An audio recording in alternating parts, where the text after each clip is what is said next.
احمر آپ نے یہ کیا کیا؟ میں آپ کو معاف نہیں کروں گی، پاپا آپ سے اس کا حساب لیں گے۔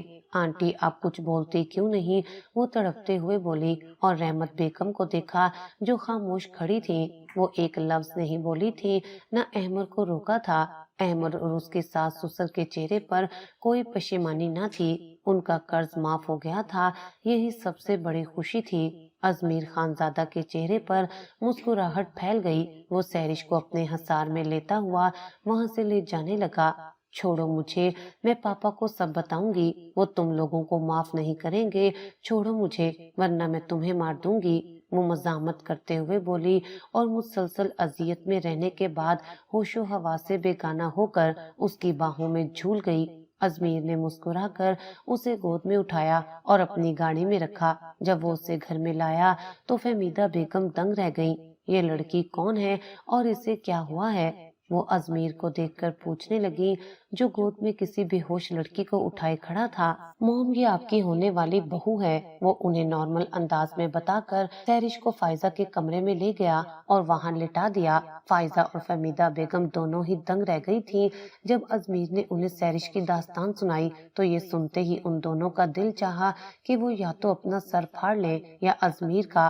تم ہوش میں تو ہو ازمیر، ایک لڑکی کو طلاق دلوا کر تم یہاں لے آئے ہو، تم میں شرم باقی ہے؟ وہ اس سے تیز لہجے میں پوچھنے لگی۔ ازمیر نے ملازمہ کو بلایا اور اسے سہرش کا خیال رکھنے کا کہہ کر فائزہ اور فہمیدہ بیگم کو لے کر کمرے سے چلا گیا۔ سہرش کی عدت پوری ہونے کے بعد میں اس سے شادی کروں گا۔ اس کے انکشاف کے بعد اس کا سر چکرا کر رہ گیا۔ زہیب صاحب کو اپنی بیٹی کی بہت یاد آ رہی تھی۔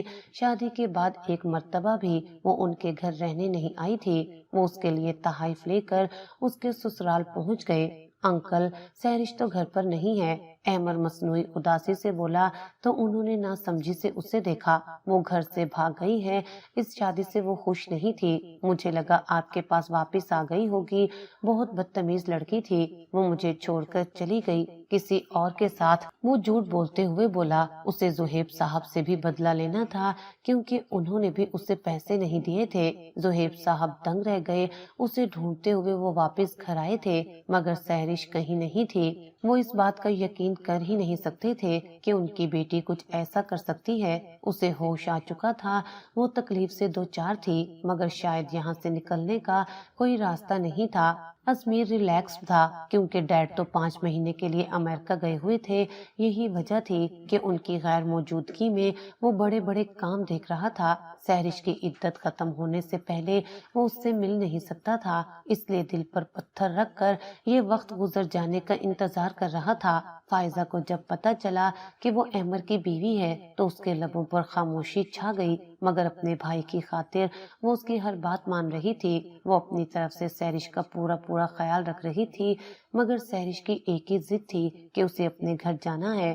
زہیب صاحب اسے ڈھونڈنے کی کافی کوشش کر رہے تھے مگر اس کا کہیں پتہ نہیں چل رہا تھا، اور پھر انہیں سہرش کے سسرال والوں کے محلے میں ہی ایک شخص نے بتایا کہ سہرش کو کوئی بڑا آدمی لے کر گیا ہے۔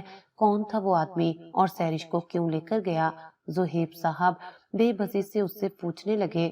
صاحب یہ تو نہیں پتا وہ کون تھا مگر اتنا پتا ہے کہ احمد نے ان سے کوئی قرض لیا تھا اور اس قرض کو معاف کروانے کے بدلے انہوں نے اپنی بیوی کو اس کے حوالے کر دیا۔ ہمیں تو منع کیا گیا تھا یہ بات کسی کو بھی بتانے کو مگر ہماری بھی ایک بیٹی ہے، ہم نے بھی اللہ کو جواب دینا ہے۔ اس شخص کی باتیں سن کر زہیب صاحب کا دماغ گھوم گیا۔ وہ کانپتی ٹانگوں سے احمد کے پاس واپس آئے تھے اور اسے گریبان سے پکڑا تھا۔ بتاؤ کہاں ہے میری بیٹی، بے غیرت انسان، وہ چیخ کر پوچھ رہے تھے۔ ڈر کے مارے اس نے ان سے جھوٹ بول دیا کہ جس شخص سے اس نے قرض لیا تھا اس کے بارے میں اسے کوئی معلومات نہیں ہے۔ اس نے فرضی نام بتا دیا۔ وہ نہیں چاہتا تھا کہ زہیب صاحب اس شخص تک پہنچے اور اگر سہرش مل جاتی تو ازمیر غصے میں احمد سے اپنے قرض کا دوبارہ مطالبہ کرتا، اس لیے اس نے جھوٹی کہانی سنا دی تاکہ وہ ازمیر تک نہ پہنچے۔ زہیب صاحب خالی ہاتھ گھر لوٹے تھے اور اب انہیں پچھتاوا ہو رہا تھا کہ کیوں انہوں نے اپنی بیٹی کی جلد بازی اور غصے میں شادی ایک انجان انسان سے کر دی۔ اس پل انہیں زید کی شدت سے یاد آئی تھی۔ اس کی عدت ختم ہو چکی تھی اور آج وہ خود اس کے پاس آیا تھا۔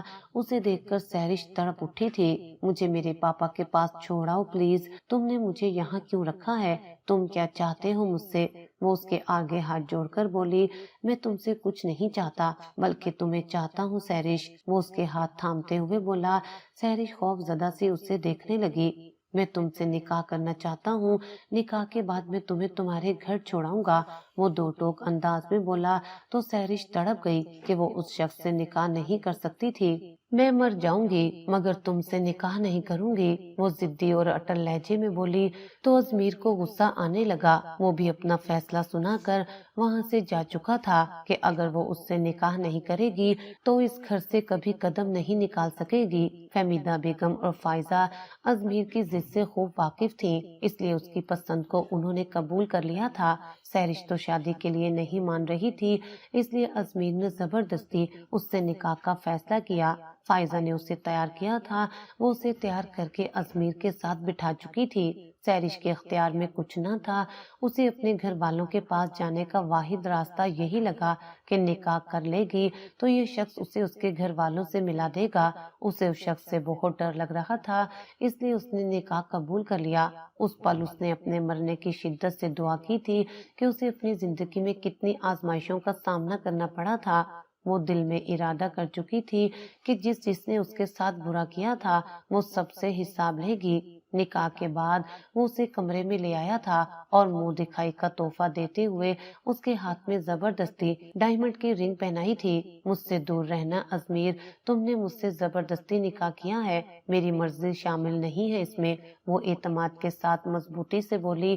ازمیر اس کی بات سن کر مسکرایا تھا۔ میں نے تم سے دل سے محبت کی ہے اور تمہاری روح سے۔ میرے نزدیک سچی محبت صرف روحانی ہوتی ہے، جسمانی نہیں، سو میرے لیے روح سے تعلق زیادہ اہمیت رکھتا ہے۔ وہ اس کے گال تھپ تھپاتا ہوا بولا اور اسے آرام کرنے کا کہہ کر کمرے سے چلا گیا، جبکہ وہ سن کر رہ گئی۔ ازمیر کی باتوں نے اس کا دل دھڑکا دیا تھا۔ کہاں اس کے پہلے شوہر احمد نے شادی کی راہ تھی اس کے وجود کو توڑ دیا تھا، اور کہاں اپنے نرم الفاظ سے ازمیر نے سہرش کو ایک الگ ہی احساس دلایا تھا۔ ازمیر زہیب صاحب کے بارے میں سوچ رہا تھا کہ سچ جاننے کے بعد ان کا رد عمل کیا ہوگا۔ وہ سوچ رہا تھا کل ہی سہرش کو ان سے ملوانے لے کر جائے گا۔ جہاں تک اس کے اپنے باپ کی بات تھی، وہ یہ سب جاننے کے بعد بہت غصہ کرتے۔ بہتر یہی تھا وہ زہیب صاحب کی حمایت بھی حاصل کر لیتا۔ وہ چاہتا تو نکاح سے پہلے بھی سہرش کو زہیب صاحب سے ملوا سکتا تھا، مگر اس نے ایسا نہیں کیا کیونکہ وہ نہیں چاہتا تھا سہرش کو نکاح سے انکار کی کوئی ٹھوس وجہ مل جائے۔ وہ جانتا تھا سہرش نے زندگی میں کتنی تکلیفیں اٹھائی تھی، اس کے بعد دوسرا نکاح کرنا سہرش کے لیے مشکل تھا۔ اگلی صبح وہ آفس جانے سے پہلے سہرش کو تیار رہنے کا کہہ کر گیا تھا، اور جب سہرش نے سنا کہ وہ اپنا وعدہ نبھاتے ہوئے اسے اس کے گھر لے کر جا رہا ہے تو وہ بے یقین ہو کر رہ گئی۔ یہ شخص اسے حیران کر رہا تھا۔ وہ شام کو تیار تھی، جب ازمیر گھر آیا تو اسے دیکھتا ہی رہ گیا۔ وہ اس کی آنکھوں میں دیکھتا ہوا اس کے قریب آیا تو وہ دیوار سے جا لگی، اس سے پہلے کہ وہ اسے چھوتا۔ سہرش نے غصے سے اسے دھکا دیا۔ میرے قریب مت آؤ ازمیر، مجھے نفرت ہو رہی ہے تم سے، وہ غصے میں بول رہی تھی۔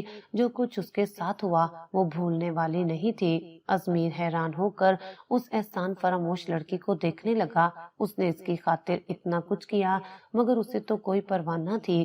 خیر وہ اس کا ہاتھ تھامے اسے گاڑی تک لے آیا۔ زہیب صاحب کی زندگی میں ایک زبردست بدلاؤ آیا تھا۔ انہیں اب اندازہ ہو چکا تھا کہ اولاد کا دکھ کیا ہوتا ہے۔ انہوں نے اپنی بہن کو معاف کر دیا تھا اور ان کی مانگ کے مطابق انہیں حصہ بھی دے دیا تھا۔ ان دونوں کی لڑائی ختم ہو کر صلح ہو چکی تھی، مگر اب کیا فائدہ تھا، اب تو سب بدل گیا تھا۔ اگر وہ لوگ یہ سب پہلے کر دیتے تو شاید زید اور سہرش کی زندگی ایسی نہ ہوتی۔ زید زندہ ہوتا اور سہرش اس کے ساتھ ہوتی، مگر ان کی انا لڑائی اور جھگڑے میں زید اور سہرش کا بہت نقصان ہوا تھا۔